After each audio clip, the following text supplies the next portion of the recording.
ஞானானந்தமயம் தேவம் நிர்மலஸ்படிகாகிருதியும் ஆதாரம் சர்வ வித்யானாம் ஹயக்ரீவம் பாஸ்மகே.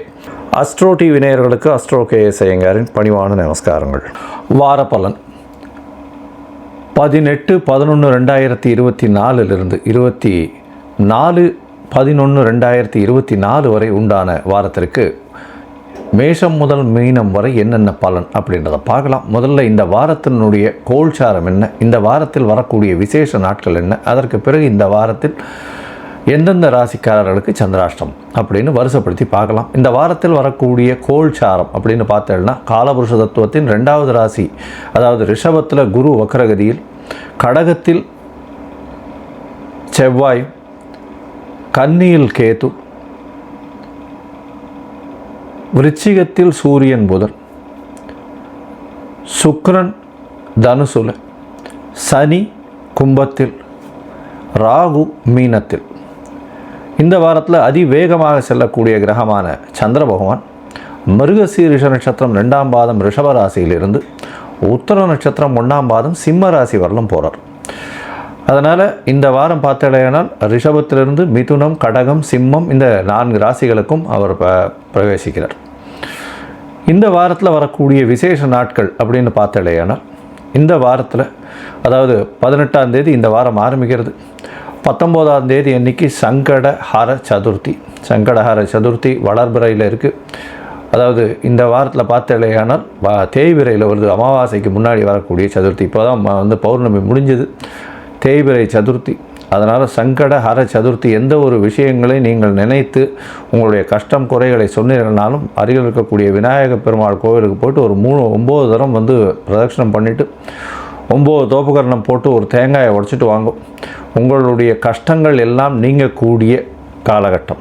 அதாவது சங்கடஹர சதுர்த்தியில் உங்களுடைய கஷ்டங்களை போக்குவதற்காக இந்த தேய்பிறை சதுர்த்தியை சொல்கிறோம்.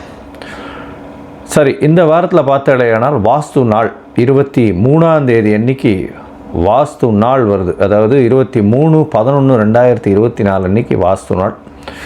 காலை 10:14 11:44 வரை இருக்குது. வாஸ்து புருஷன் நித்திரை விடும் நாள். பொதுவாகவே வாஸ்து புருஷன் பார்த்தேன்னா வருஷத்துக்கு 8 நாள் தான் நித்திரை விடுறார். அதாவது ஆனி, புரட்டாசி, மார்கழி, அதுக்கப்புறம் பங்குனி, இந்த 4 மாதத்துலேயும் வாஸ்து புருஷன் கண் விழிப்பது இல்லை, நித்திரை விடுவதில்லை. இந்த வாஸ்து புருஷன் நித்திரை விடும்பொழுது ஒரு 1.5 மணி நேரம் வருது. இந்த 1.5 மணி நேரத்தில் பார்த்தடையானால் அவர் 5 விதமான வேலைகளை செய்கிறார். அதாவது அவர் நித்திரையை விட்டு எழுந்து அவருடைய என்ன சொல்கிறது, அதாவது காலை கடன்களை முடிக்கிறது ஒரு 18 நிமிஷம். அதற்கு பிறகு ஸ்நானம் செய்தல் ஒரு 18 நிமிஷம். கடவுளுக்கு பூஜை செய்தல் ஒரு 18 நிமிஷம். அதற்கு பிறகு போஜனம் செய்தல் 18 நிமிஷம். அதற்கு பிறகு தாம்பூலம் தரித்தல் 18 நிமிஷம். பொதுவாகவே இந்த தாம்பூலம் தரித்தல் நேரத்திலும் போஜனம் செய்யும் நேரமான இந்த கடைசி 36 நிமிஷத்தில் எந்த ஒரு வேலையை ஆரம்பித்தாலும் அந்த வேலை சுமூகமாக, அதாவது எந்த வேலைனா வீடு கட்டும் வேலைகளை, வாஸ்துக்காக வீடு கட்டுறது, நிலம் கால் ஊன்றது, அதை தவிர புதுசாக ப்ராஜெக்ட் போடுறது, இது எல்லாமே அந்த காலகட்டத்தில் பண்ணலாம். அதை பண்ணும்போது தங்கு தடையின்றி எந்த ஒரு பிரச்சனையும் இல்லாமல் நிச்சயமாக அந்த காரியம் ஈடேற்று நிச்சயமாக நிறைவேறும். இந்த வாஸ்து புருஷன் கண் விழிக்கும் நாளில் பார்த்தேன்னா நீங்கள் அதாவது அஷ்டமி, நவமி, திதி, வாரம், சூன்யம் இது எதுவுமே பார்க்க தேவையில்லை. வாஸ்து புருஷன் கண் விழித்தால் மட்டுமே போதும். அந்த கடைசி 36 நிமிஷத்தில் நீங்கள் அடிக்கால் போட்டிங்கன்னா நிச்சயமாக அந்த ப்ராஜெக்ட் நல்லபடியாக நிறைவேறும். இந்த வாரம் பார்த்தேனால் 21ஆம் தேதி 21/11/2024 அன்றைக்கி சஷ்டி விரதம்.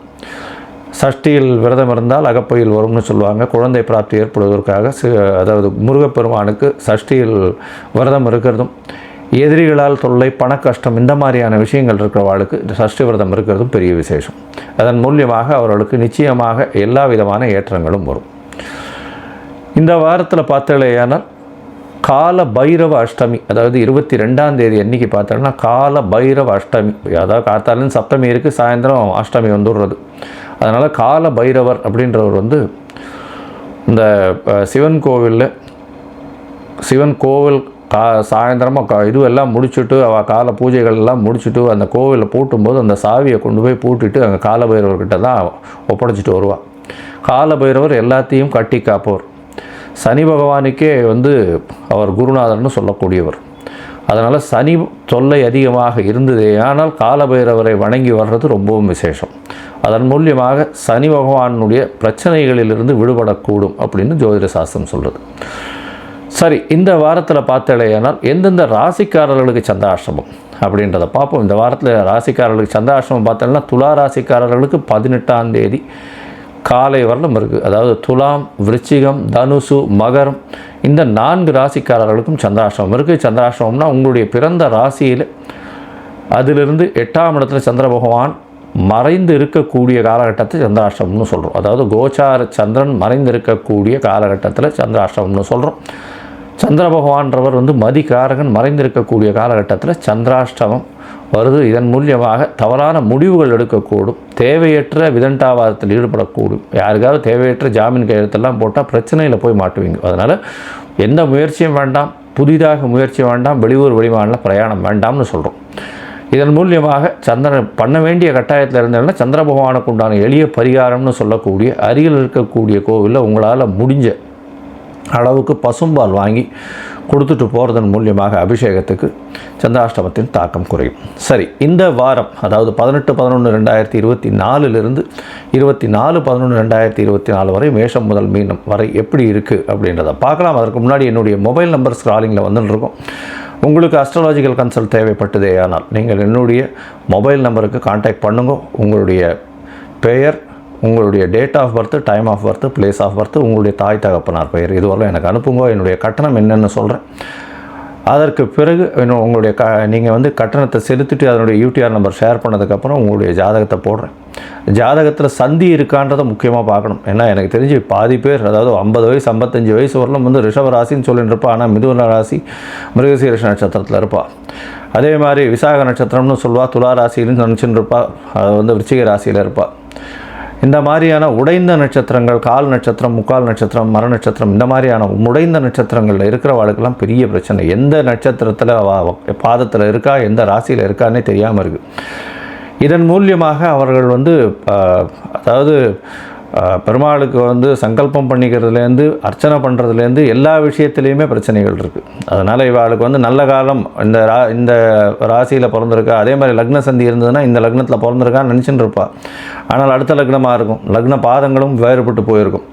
அதனால் அவர்களுக்கு நல்ல நேரம் இருக்குதுன்னு கணித்தது எல்லாமே பொய்யா போகக்கூடும். அதனால் இதை முதல்ல பார்த்துட்டு அதுக்கப்புறம் உங்களுடைய அதாவது உங்களுடைய ஜாதகத்தை போட்டுட்டு அதுக்கப்புறம் அப்பாயின்மெண்ட் தர நம்ம அதுக்கு ஏற்ற மாதிரி பேசலாம். சரி, இப்போ மேஷம் முதல் மீனம் வரை 18/11 24/11/2024 வரை உண்டான காலகட்டத்தில் என்ன பலன்னு பார்க்கலாம். கன்னி, உத்திரம், ஹஸ்தம், சித்திரை இந்த 3 நட்சத்திரம் 9 பாதங்களை கொண்ட ராசி. ராசியின் அதிபதினு சொல்லக்கூடியவர் புதன். ராசிக்கு 3ஆம் இடத்துல இருக்கிறார். இந்த வாரம் பார்த்தலையானால் உங்களுடைய ராசிநாதன் 3ஆம் இடத்துல ராசிக்கு 12ஆம் அதிபதியான சூரியனோடு சேர்ந்து இருக்கக்கூடிய காலகட்டம். சூரியனும் குருவும் ஒருவருக்கொருவர் 180 டிகிரியில் பார்வை இருக்கிறதுனால, வக்கரம் பெற்ற குருவாக இருக்கிறதுனால, சிவராஜ யோகம் அமைகிறதுனாலையும் உங்களுடைய ராசிநாதன் 3ஆம் இடத்துல இருக்கக்கூடிய காலகட்டம் குருவின் பார்வையில் இருக்கிறதுனாலையும் நல்ல ஒரு ஏற்றம் இருக்கும். முயற்சிகள் அனைத்தும் வெற்றி பெறும்.